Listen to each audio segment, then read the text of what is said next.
All right, thanks for joining in, everyone. If you have take a quick minute to fill out the poll so we can go through that. And we'll just give everyone a couple minutes to get in and we'll get going.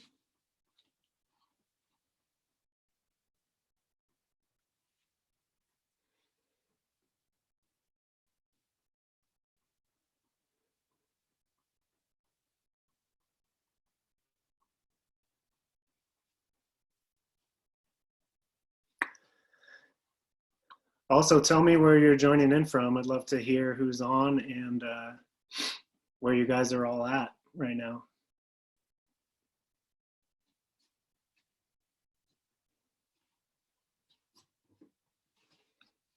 Just drop it in the chat. And we'll give you some baby spam before things get started. Yeah, so Erica's just saying hi, but I'll be doing the presentation. We've got Nora here with us as well. This is her very first webinar ever. Along with ours, so bear with us, but we're happy you all are joining us. Yeah, so you guys don't know this about Justin, but he's like uber organized and super good at being focused and driven and self-motivated. So I'm really excited for him to share these tips with you guys today, because I thought I was really like self-motivated and driven before I met him. She doesn't like that I'm sitting down, obviously. But I've become even more productive and more driven and more able to focus than I was before. And a lot of it is from tips and help that he's given me. So hopefully you guys will find the same value in all of that today. Well, thank you. Yeah. Very sweet. All right, so it's noon here. See, we have people from Tennessee, New Mexico, Connecticut, San Francisco, all over the place. So thank you so much for joining. I'm gonna go ahead. We have the little poll to start things off. I'm gonna close out here and we'll end the poll. We were just curious how many people have actually worked from home before. Looks like most people have worked from home a little bit, but not much. First time working from home. And actually more of you are loving it than not. So that's good. That's good to hear. We personally love working from home. Wouldn't go back to the office unless we really have to. So anyway, thank you all for joining us. I'm going to stop sharing my screen real quick just so I can see full screen. So I'm Justin, one half of the duo who,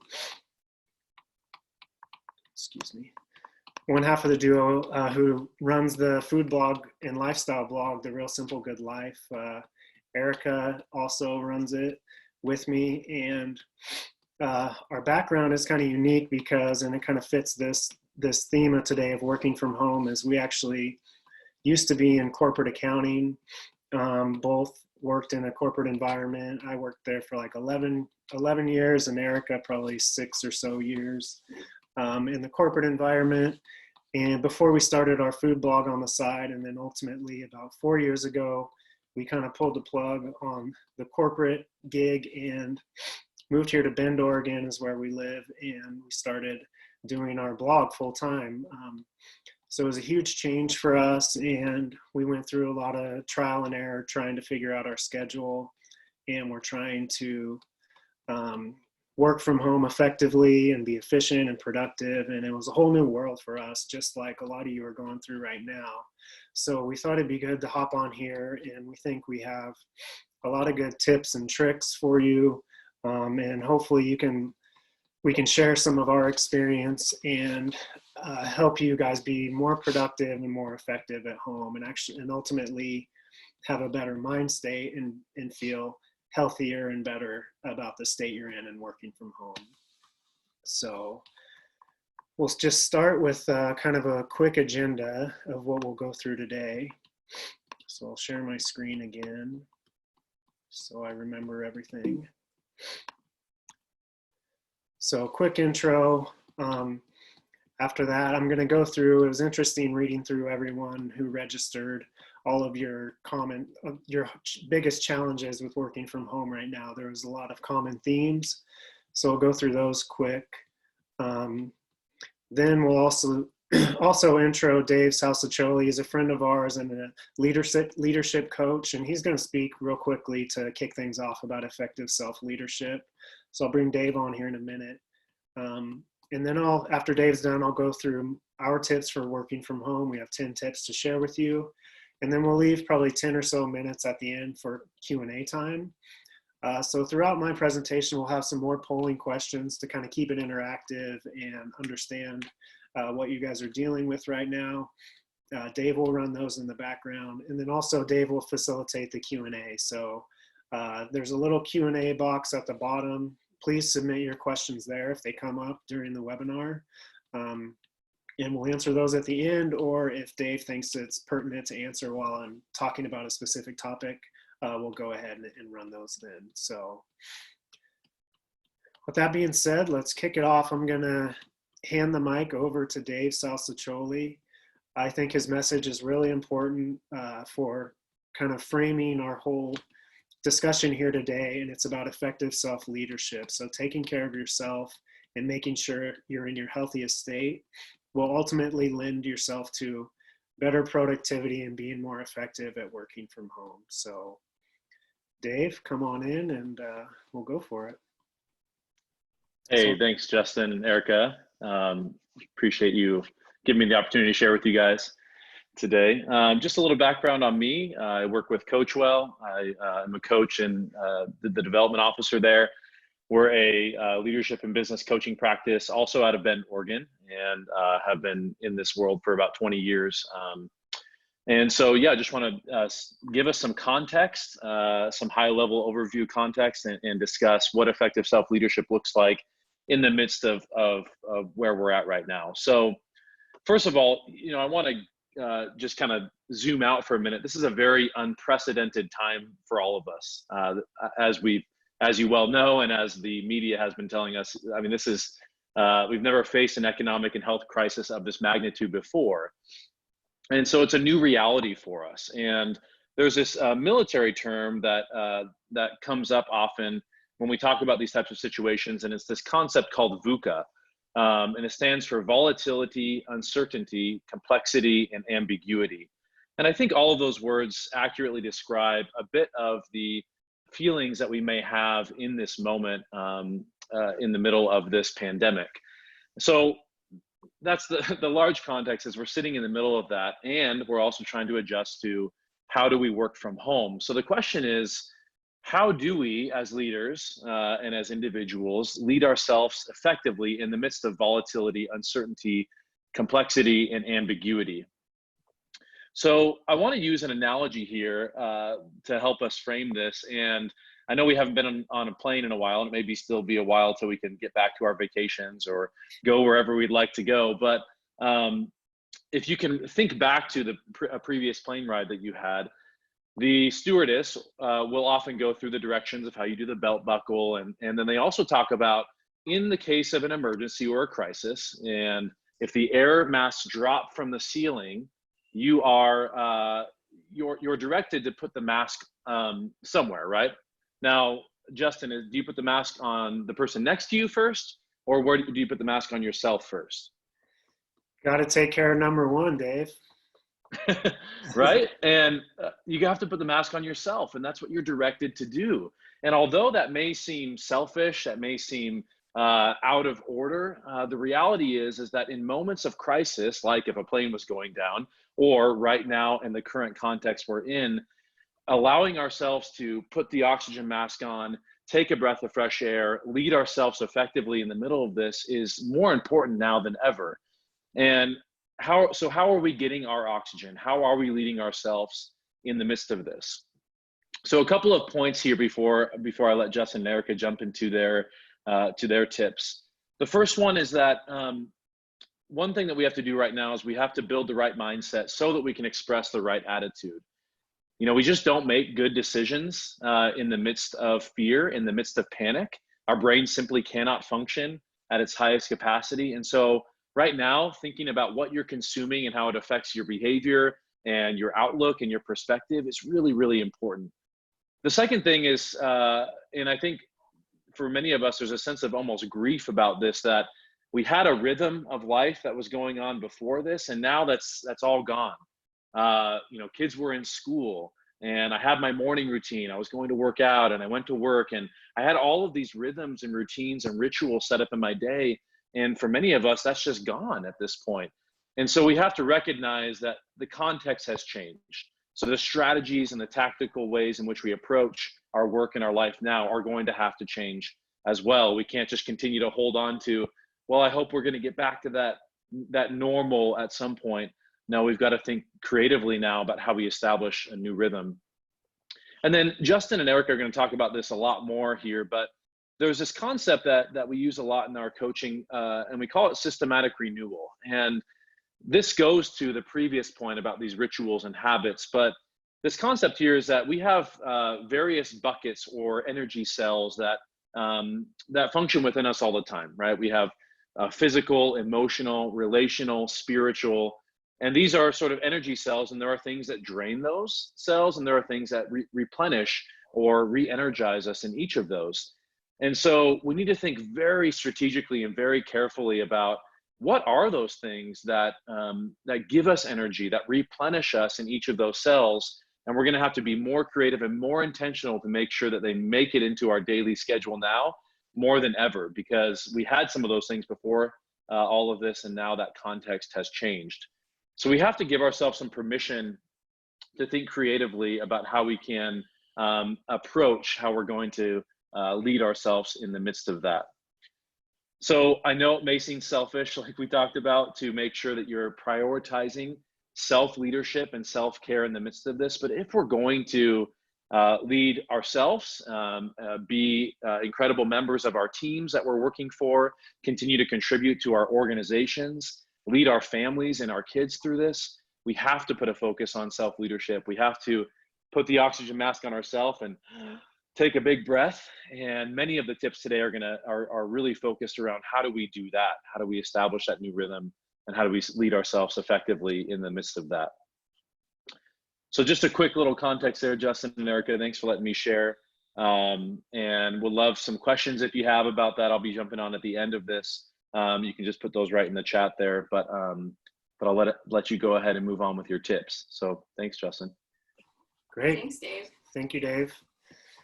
I think definitely at this time with the new baby, we're struggling with this challenge ourselves as far as taking care of ourselves.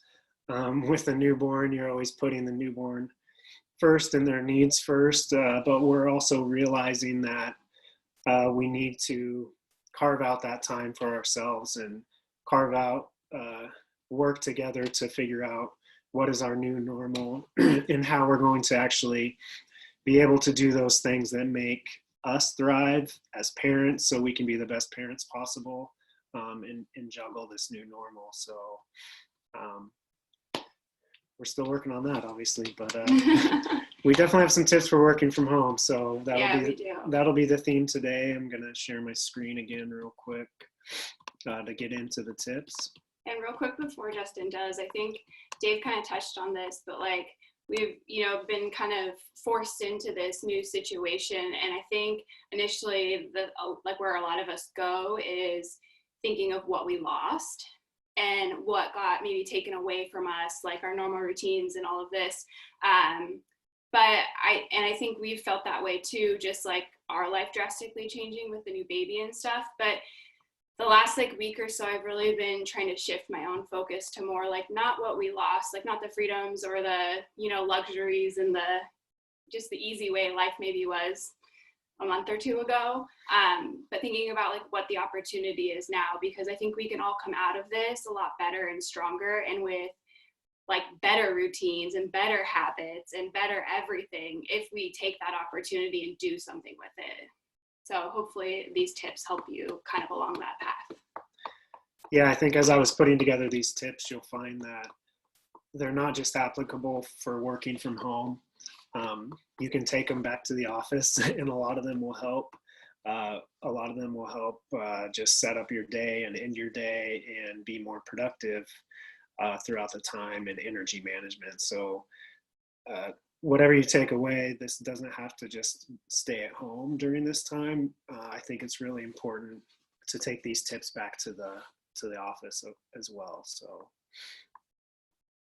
anyway, we'll get going on our tips, but let's start real quick with, we asked you as you registered, what are your biggest challenges of working from home? And it was interesting for me to read through those, because I think about 95% of them fell into these 5 categories that our 10 tips will address a lot of these. But if there are specific challenges that you're facing that I don't hit in our tips, please submit those in the Q&A and we'll hit them at the end. But what you guys said, here's what you're struggling with. You're struggling with distractions. You're struggling staying focused. You'll sense a common theme here. Time management. All 3 of those are very interrelated, so you're all struggling with those. Motivation. Motivation's a big one when working from home, because you're used to relaxing at home. It's hard to flip the switch and start working from home. It's a little challenging. You're also challenged mentally, like Dave said, with just the current situation. So you have a lot that's on your plate right now. And then you might have kids at home. The kid at home was new. We knew it was coming for us, but for a lot of you, it was very unexpected. And you've had to adjust to this life of having kids at home, maybe your significant other at home, and you're all kind of trying to juggle all these 5 things. And they're very difficult right now. So hopefully a lot of the 10 tips that we have will address a lot of these. And then anything specific we can get into more at the end. But just know you guys aren't alone. If you had said distractions on your biggest challenge, there were another 10 people who signed up for this webinar that said the same things, same with staying focused. And this is just a small subset of the world right now, and know that a lot of people are really struggling with this right now. So anyway, let's get to it. The first tip that we have is to really define a new morning routine. So if you think about your morning routine that you used to have, you had kind of a set of actions or steps that you went through. You got up, you took a shower, brushed your teeth, ate, whatever it was, you got dressed, and you took a drive to the office, most likely. And that kind of set the ball rolling on your day. You've done it for so long, you didn't really realize you had a routine. It was kind of unconscious. So now that everything has been kind of flipped upside down and you're not physically leaving the house, it's really important to revisit this morning routine and try to figure out what is the new sequence of events that you need to start doing every single day that kind of gets you going into work mode. So maybe it's taking a shower, getting dressed like you're going to the office. And we have a friend who says, I have to put on shoes, and he even walks out the door to kind of start his day. So that kind of physically tells him, hey, I need to get in work mode. And then when he goes to work at home, he has kind of a trigger there. But it's going to be different for everyone. Our old routine that we're trying to kind of get back into was we would start the coffee, we'd do meditation, I'd do like a short little video, and then we'd kind of roll right into work. But there's just a few small things that you can do and kind of work with to figure out what works for you as the new normal. I think it's super important to just keep it simple. Do the things that you know work for you, like if it's working out or if it's reading or if it's meditation. Like if those things work for you before outside of your morning routine, maybe stick them in your morning routine to have kind of that grounding event that helps you get going in the day. And then I think my second, or Dave's got a poll coming up here, but my final point is actually very important as well on this slide. consider the things you shouldn't do to start your day. Those are just as important as the things you should do. So you probably shouldn't sit on the couch with your phone and the TV on and start checking email right away or social media right away. So know there are triggers that send you down and away from productivity, as well as those that send you towards productivity. So it looks like a lot of you are responding kind of no, sort of, not really is the majority here. So I think this could be really effective for you going forward, is if revisiting your morning routine and trying to create a new morning routine that will work for you working from home. Even if it's shorter and like more condensed and more basic than what it was before, I think having even just like one small thing that you do in the morning consistently can make a big difference. Definitely.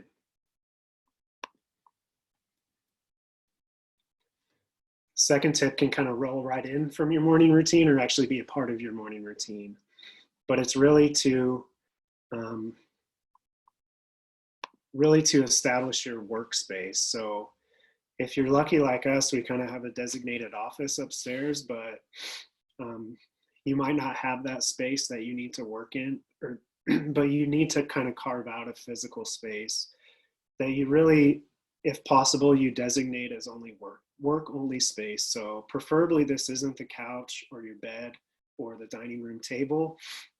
Think of a dead space in your house that's not being used right now and see if you could make that into your workspace. So you really want a physical space that you can enter and know you're getting into work mode. Ideally, it's somewhere you can kind of set yourself up to be productive. It's comfortable. It's kind of like your mini home office. You're just not at the office you used to have. So I think as much as you can kind of carve out that space, if it has a door on it, that's a bonus, because maybe you can close the door. But maybe you need to put on headphones or things like that to kind of have that physical distance and create more focus. And I think the bottom bullet point on communication is key as well. I think a lot of people kind of just assume that their family knows when they're working that they don't need to be disturbed, but maybe you haven't clearly communicated that with your spouse or your children that, hey, when dad's over here in this space, or mom mom or dad's over here in this space, they're in work mode and they need to really focus on work. And when they're done, they can have the playtime or the dinner time or the go outside time or whatever it is. But I think communicating clearly it's not going to be perfect, but it can go a long way in kind of setting those expectations for when you need to be working and knowing that when you're in that space, they can try to minimize their requests of you or things like that, or wait until you're done or set kind of a time limit of, in an hour, I'll be ready to go outside and play ball or whatever it is. And that also allows you to like be more present in both situations. So if you can focus time on your work, you're going to be more productive and get it done quicker and more timely. And then when you're spending the time with your family, you're going to be able to be present with them, not checking emails or responding to emails or what have you.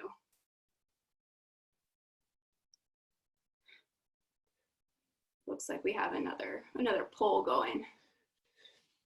Yeah, just looking at the results, it looks like most of you have actually kind of, a lot of you have carved this out, but there's still a decent chunk in kind of the sort of bucket. So if you're in that sort of bucket, just think of the things that you can do to maximize that space. Because honestly, we don't know how long we'll be working from home. So you may have set up your space thinking, oh, I'll only be doing this for a week or two.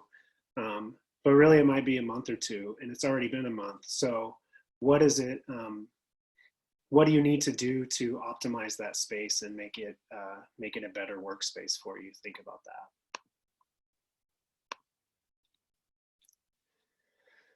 Okay, third tip goes along with goes along with Dave. It's kind of systematic renewal, but what we actually found over the last probably, I think, 6 months, that was the biggest game changer in our kind of productivity at work. Oh, I forgot to actually say, sorry, on the right-hand side, I'll be sending this slide, these slides out after the webinar is over. But we have some links on the right to recommended reading or bonus tips or things like that, that are longer blog posts that we've written or videos that we've done on these specific topics that you might find helpful. So we'll send this out after the webinar, and you guys can click over on those if you're interested. But anyway, so finding your best time to work is very important. So we really switched our schedule around to be, or to work during our most productive time, which was first thing in the morning, which for a lot of people, that is first thing in the morning is their most productive time. So before we switched our schedule, we actually used to take our dog for a walk first thing in the morning. And honestly, we kind of lost that hour of our most productive time. After we realized that, we started doing our morning routine and then going to work right away, and really having like a 90-minute to 2-hour block of work first thing in the morning where we could dedicate our time.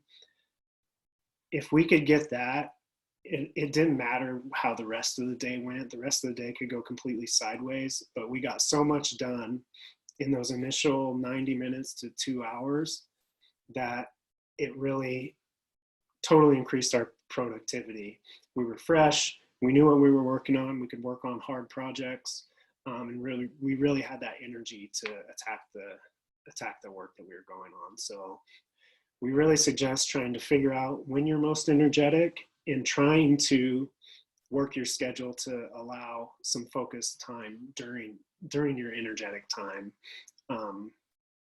Don't work on checking emails first thing. Do your really needle moving work, I like to say, at this time. So that big project that you're working on, the stuff that really takes your creative power, you can always respond to emails later in the day. That doesn't take much thought, but use this time to work on your hardest tasks. I think the other tip right now is, again, to communicate with your family and work with your current situation.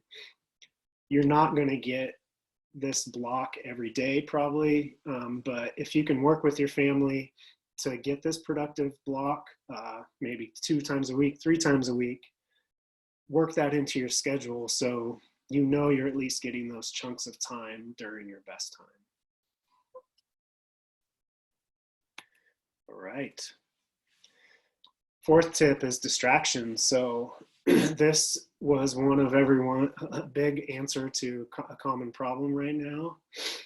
And this isn't anything that's just at home. I guarantee you were distracted at work as well. It may have been from a coworker coming in to talk about their weekend, but you have a lot of the same distractions at home as you used to have at work. You have your phone with notifications coming on. You have people, kids or wife, coming to bug you with questions. You have all these things. You have 10 tabs open on your browser that are calling for your attention. All of these things are drawing your energy out and away from your focus. So a few tips that we have, and I really recommend reading this post that I have linked in the recommended reading, because It's a good one. Getting rid of our phone addiction that you may or may not realize that you have right now is a huge weight off your shoulders, and it frees you up not only during work but also outside of work to be more present and connected with the people around you. So I highly recommend keeping your phone in a separate room when you really need to get work done, turning off all those notifications, getting the interruptions out, and know that you need the focused time. It really kills you to switch tasks all the time. So that email browser tab that's always open, or that email program, Outlook or whatever's always open, that's dinging at you, it's so impossible not to react to that. And you really want to get out of react mode, and you want to get rid of controlling your own and start controlling your own destiny mode. So I think the distractions are really huge, and they're really tough to deal with. But as you can see, I'm losing my train of thought because I just looked over at Nora and Erica. But that's an example of a distraction. But I think the phone is one of our biggest distractions nowadays. And with technology, everything's at our fingertips. So we have to kind of build this little wall around our work and our day to help us be more efficient and get through these distractions to physically eliminate.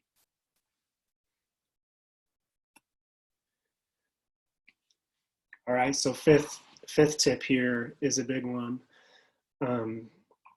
You really need to plan out your day. I mean, I think this seems like a no-brainer, but if you switch from an office day that maybe more of your day was kind of dictated by others, and now you're in control of your own day and putting together your schedule and determining your own priorities, I think creating a structure around your day is super important.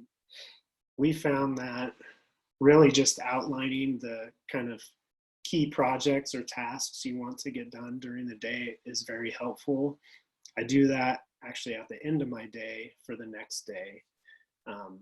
So I start my day with a plan, which is key for me because I don't come up to my computer with kind of a blank slate and I wonder what I'm doing and then end up checking email or checking social media, and then an hour's gone and I haven't really done any good work. So in the bonus material, I've linked to our little scheduler that we use. It's just something that Erica and I use it's kind of a bigger or a more organized version of a to-do list. Because I think to-do lists can get like a mile long, and I like to really focus my priorities for each day to those things that I think will move the needle. But you really need to find what works for you.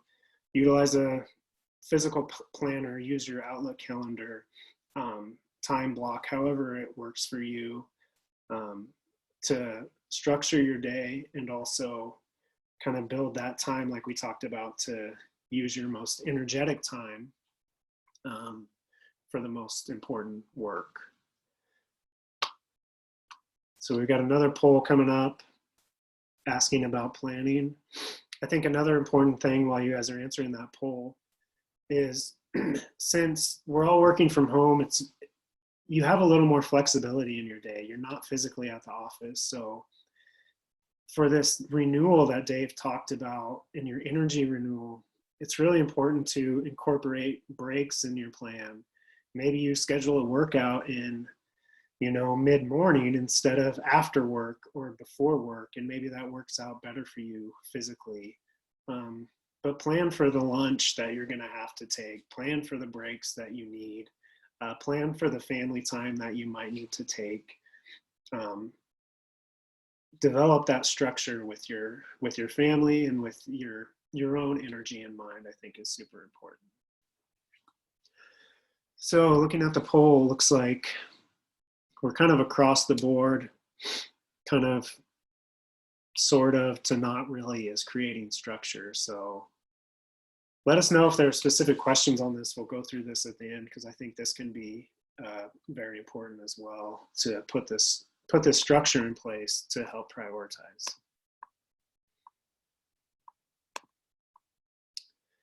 All right.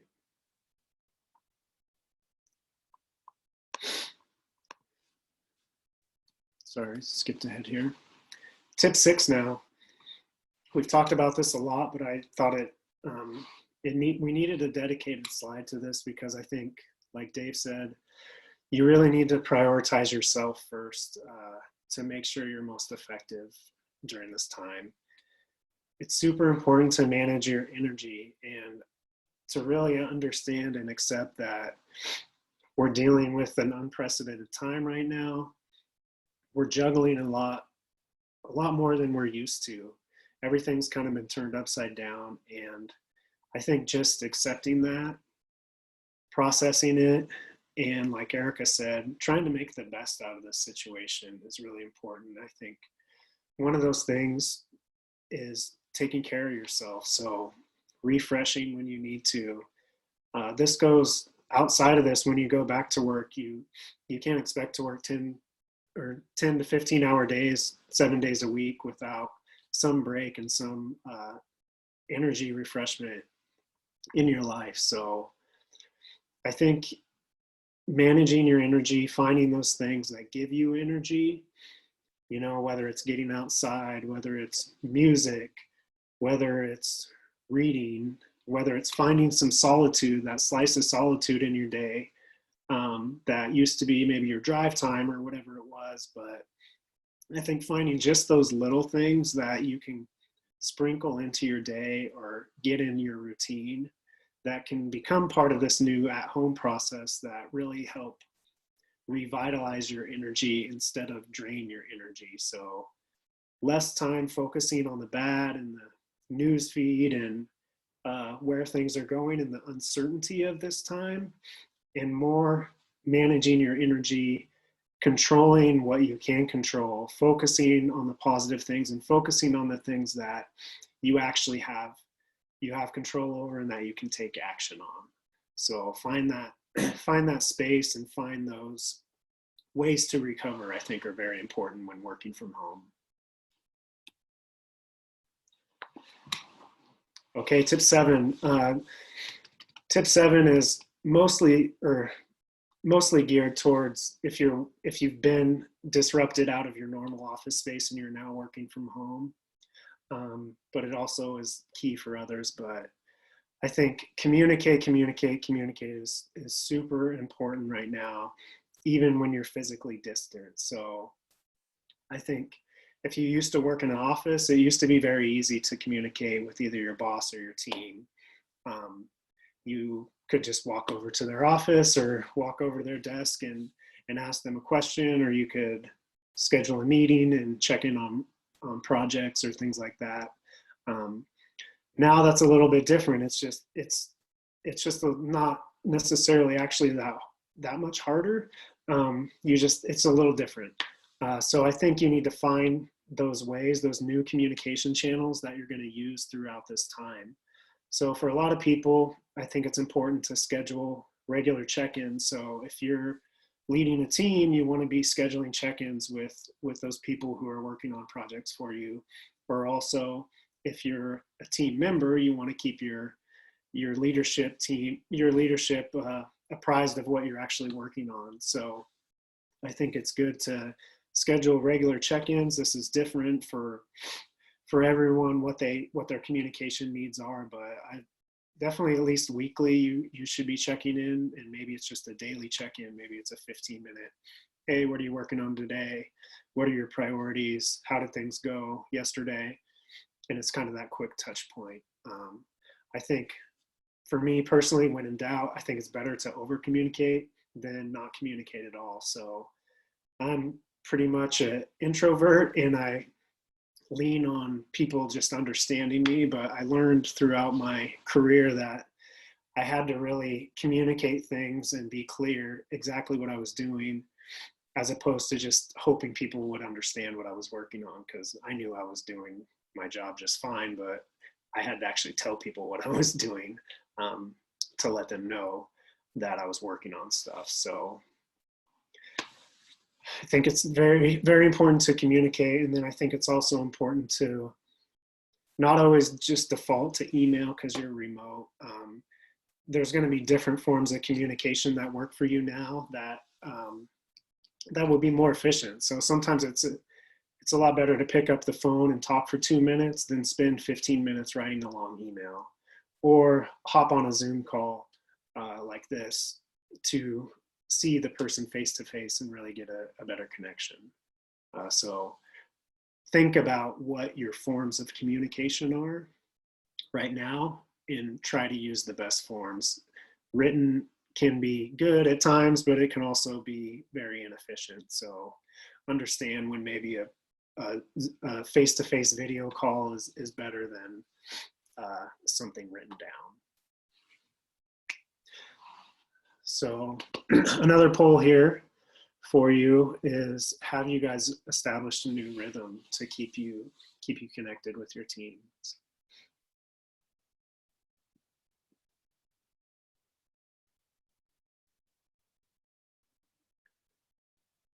Kind of across the board here, but more on the yes and absolutely side, so that's great.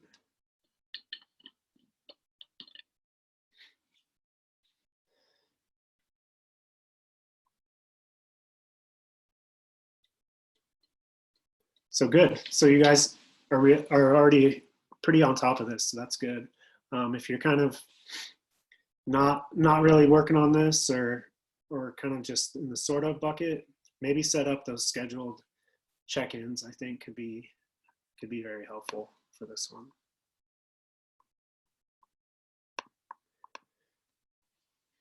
Okay, just a few more tips and then we'll get to the Q&A.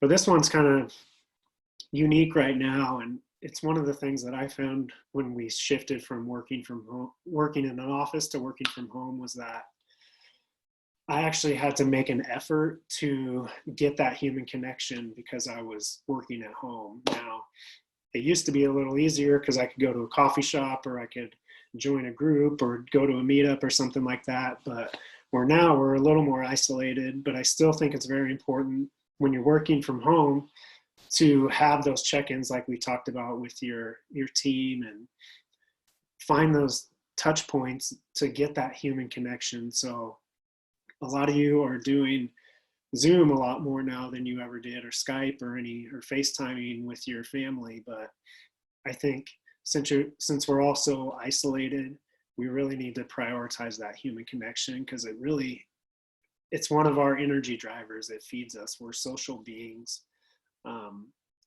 Find times to connect with your peers that you used to connect with. Find times to connect with your family and your extended family. Utilize those tools. Utilize the FaceTime. The voice connection on the phone is good, but the face-to-face connection is even better. So seeing someone's face, seeing their body language. If you haven't for a while, I mean, I personally have FaceTimed with friends that I've never FaceTimed with before, just because I feel myself in need of that connection. I think I've actually seen Dave's face on Zoom more than I normally see him in person. So I think there are opportunities with technology to still get that human connection, and it's important to still prioritize that.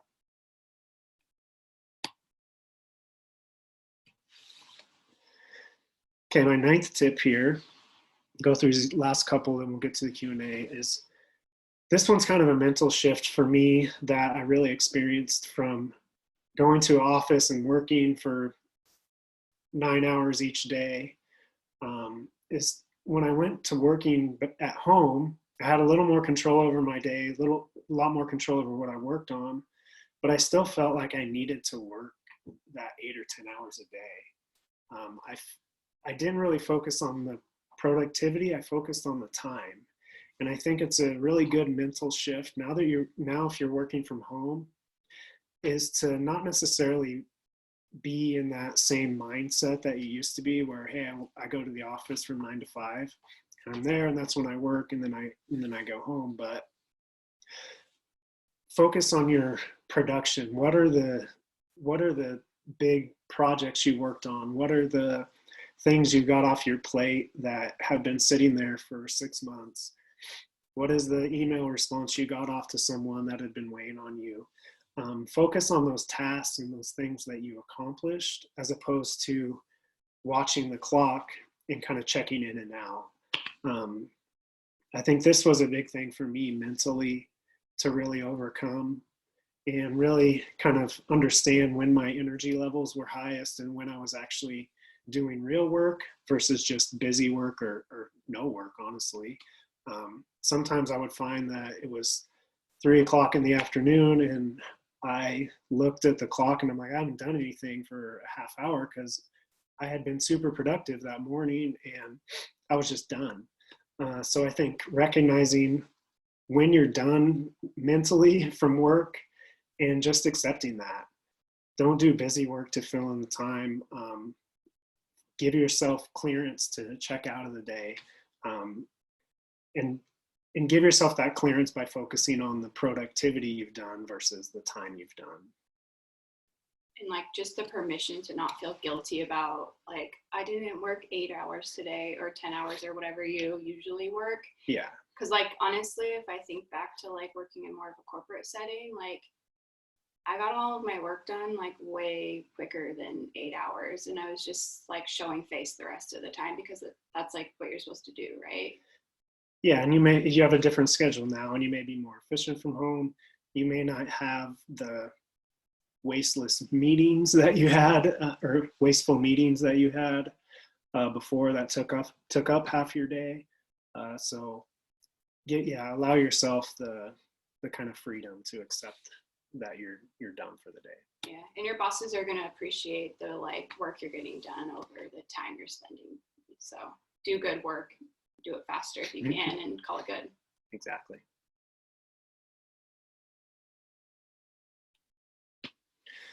Okay, so our second to last poll here. So are you establishing goals with your projects to make sure you're focused on production? Looks like you're doing pretty well here so far for those who have answered. Give you a minute to complete that.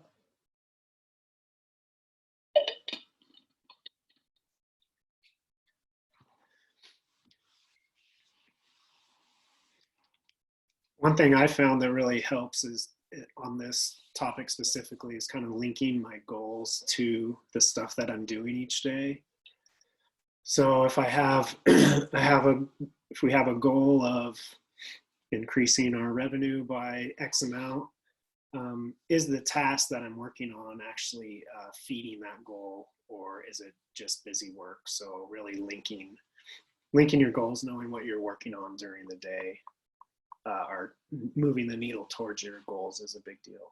Yeah, and for those of you that are like us, where you maybe work for yourself and not necessarily another company, we found that like it's able to help us eliminate a lot of unnecessary work and tasks to get us to focus on really the things that move the needle for our business and kind of let the rest go. Yeah.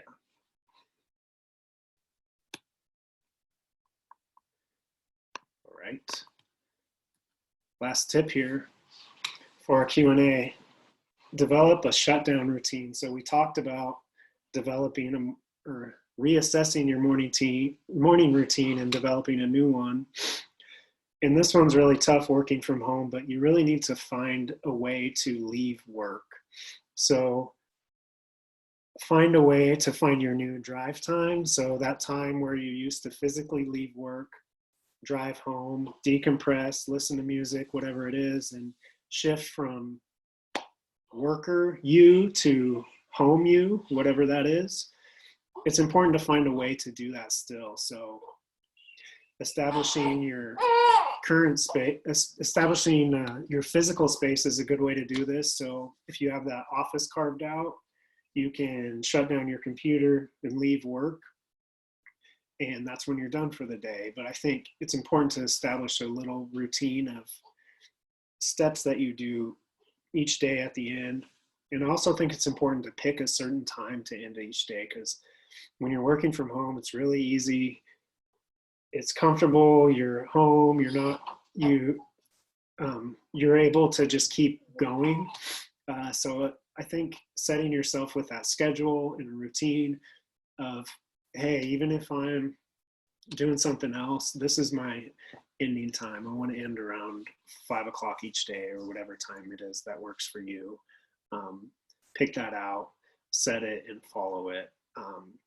For me, the other thing I really have found that is important for me to do is to plan out my next day. So I block out kind of like a half hour, but usually it takes about 15 minutes, and I'll kind of end whatever task I'm working on, and then I'm writing down the 3 or 5 or whatever it is items that I really want to be focusing on completing the next day. So this does two things. It tells me, hey, this is the end of this day. And tomorrow it gets me going. It's part of my morning routine is boom, I look at that sheet and I have the very first thing, I've already written it down. I don't have to think about it. I'm working on that important task first thing in the morning. So find a way, find your new routine to kind of shut down. Maybe it's closing your computer, closing the door, doing a physical activity, going for a walk, whatever it is that triggers you that, hey, this is time to shut down work mode. And it's now me, family mode, and work's off. So, all right. So those are my 10 tips. One more final poll, and then we'll do some Q&A. So excited to see what have you done to separate work at the end of the day, if anyone's done a shutdown routine.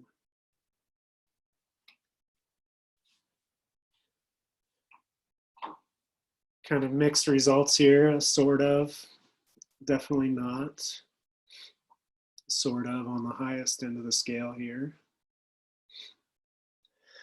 So this could be a big one for you guys to work on. Ending your day, it's so easy to just let work continue on. Work's always on your phone. You probably have this problem coming home from the office. You're still checking email all the time. Designate that time to shut down. You need it. Work will be there tomorrow, whether it's on your phone or an email. You need the time to reset and re-energize yourself. It's much more important than being on in the evening all the time. So work on that shutdown routine.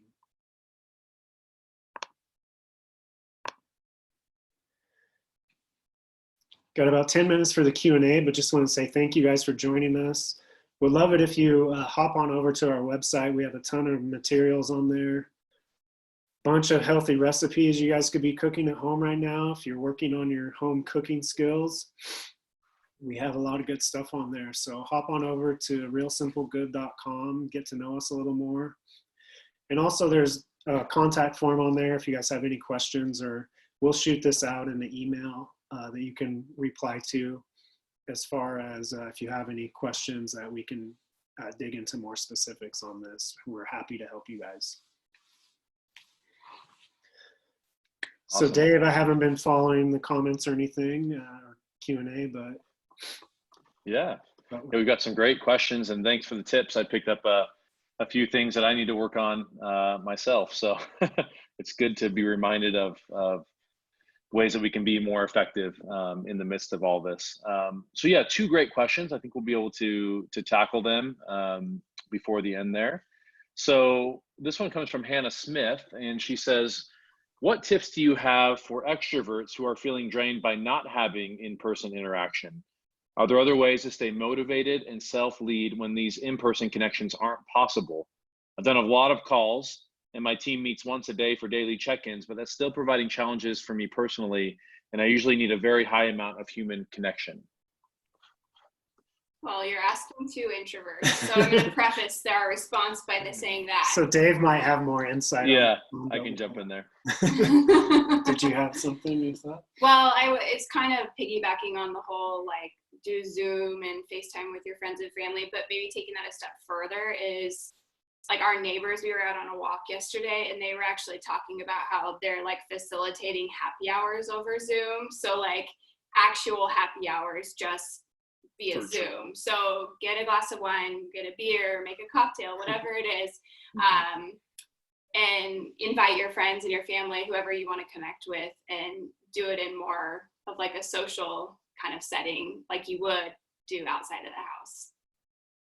Yeah, and that's what I would speak to, and it's exactly what I was going to say, Erica, is that the piece that's been lost, I think, in going to a work from home situation right now is sort of just the having lunch together, the water cooler conversation, just kind of the random, being around people and having that human connection. And like I was commenting in the chat, I mean, we're built, I think all of us are realizing, whether we're introverts or extroverts, we are built to be in community with people. And I think that we're feeling that right now. So just like you said, we've been doing some happy hours, literally get on and have lunch together. And most of the communications that we're seeing happening between teams is usually very focused. It's a morning check-in, or it's a staff meeting, or it's checking in on a project. And a lot of that more just time to connect relationally, not focus on a specific project or task, is being lost. And so, Hannah, I would suggest that if there's a way that, even if you want to lead into that, hey, can we just jump on and have lunch together? Can we do a happy hour? Can we just have some time where we're collaborating and we feel like we're in the same room, but we're not talking the whole time? Because I'm with you, I'm a very collaborative worker. And so all the time I want to be asking questions in real time with people. And so doing some longer Zoom sessions where you can have that free flowing conversation and it's not so structured and pointed. So that would be some of the connection, or the thoughts there. Yeah, I was trying to think if there's anything else to add there. When those in-person connections aren't possible, that's the tough one. But even with some of our groups, Justin, we've been doing some happy hours and it's been some really, really good connects. So yeah, I would think try to add in some doesn't have to be focused on a project or a task, but some time to just connect. And the phrase we've been using is, a checkup from the neck up. How are people? How's their mindset? How are they doing? And having some of that free-flowing conversation can be really helpful. So I hope thanks, Hannah, for commenting back. Anything to add there, Justin? Even if it's possible in your neighborhood setting, like we have pretty good neighbors and we've been able to still stay connected with them. Even 6 feet apart. Even if we're across the street on our walk, it's still nice to see someone in person and chat with them a little bit. So even just like waving to people, like, hi, how are you doing? Just checking in. So even if there are some little ways, maybe it's taking a walk at your lunchtime and still being able to get out with the potential of some real human interaction there, even if it's 10 feet away or whatever it is. Yeah, I think just thinking of the things that you did before that you really enjoyed and how you can do them in probably a virtual setting. Like, I'm missing coffee dates, for instance. That was my thing, is like I meet up with people for coffee, and this is inspiring me. I feel like I need to set up a virtual coffee date, maybe. Yeah, absolutely. Well, good. We got a couple minutes here. Sarah brings up I encourage her to pose the question, because she brought it up in the chat when you were talking about focusing on productivity versus spending 8 hours of work, right? Or sitting at work and being present there. So she said, how do you suggest we break away from the time components? For me, my work has asked us to track what we do in a spreadsheet viewed by our bosses, which makes me feel like I have to be tied to my desk, even when I can't mentally work anymore. So I'll speak to this only in that a lot of our work we do is helping for organizations to think differently about how they manage their employees. So this may be a larger discussion in terms of just the nature of how we measure productivity and how we measure how individuals work. So I may not be able to solve that fully, but Justin spoke to it and he gave us a nugget there that was really, really important. It all comes down to, if you can set out in the morning, or whatever it is, we encourage individuals to look at the week ahead, to plan what are their 3 biggest priorities for the week ahead, and then their goals for the week to complete, and then every day have a set of projects and task lists that they're writing out before they start their day. And then, like you talked about, that shutdown routine, Justin, at the end of the day, being able to go back and check that off. The more that you can be transparent with what you're actually completing and getting done, the more that you can share that, possibly with managers or other colleagues, then you can show that, I'm being productive, I'm getting things done. It may be in a shorter amount of time because I don't have all the other fray of distraction. But the more that you can document and actually share, these are the things that I'm completing, these are the things that I am getting done outside of, irregardless of how much time I'm putting in, that can help to change the narrative a little bit of, you're paid based on sitting 8 hours at the office, or you're paid based on the production, the things that you're actually getting done, the ways that you're contributing to the goals of our team and our organization. So again, little bit of a larger conversation, but it all goes back to some of the tips that you've shared today, Justin. Yeah, I think my other tip on that would be just to be very clear with your boss. And I would say, ask them to tell you what their priorities are for you. So it forces it back on them to be very clear. Hey, these are the things I want you to be working on. And then I feel as if you can easily demonstrate you're making progress on that, then I don't know a boss that can really be upset with anyone if you do exactly what they told you to do, right?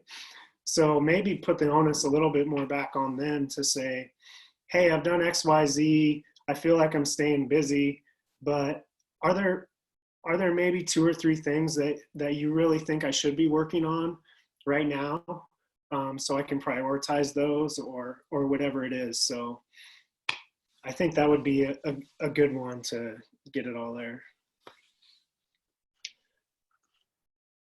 All right, guys, so we're about out of time. Thank you so much for joining us. Like I said, this is our first webinar. We might start doing these more often. Who knows? I think it would be fun. Maybe I'll ask for feedback in the kind of wrap up email that I send out, for if there are other topics that you guys might find helpful to do some more Zoom calls or webinars on. But appreciate you guys all really checking in with us and listening to our tips, and we hope they're helpful for everyone. And yeah, send us an email if we need anything or if we can help in any other way. And thanks for joining in. Appreciate it. Thanks, everybody. Appreciate it. I put a few things in the comments. Like he said, Justin will send out the email with some of the notes. Thanks for the comments. Sounds like it was helpful. Again, in the chat here as we head out, you're welcome to put in, if there's a further topic that you'd like to see, or any other feedback. So thanks for letting me jump on, Justin. Appreciate it. And we'll wrap it up. Awesome. Thank you, guys. All right. Bye-bye. Thanks, everybody. Bye.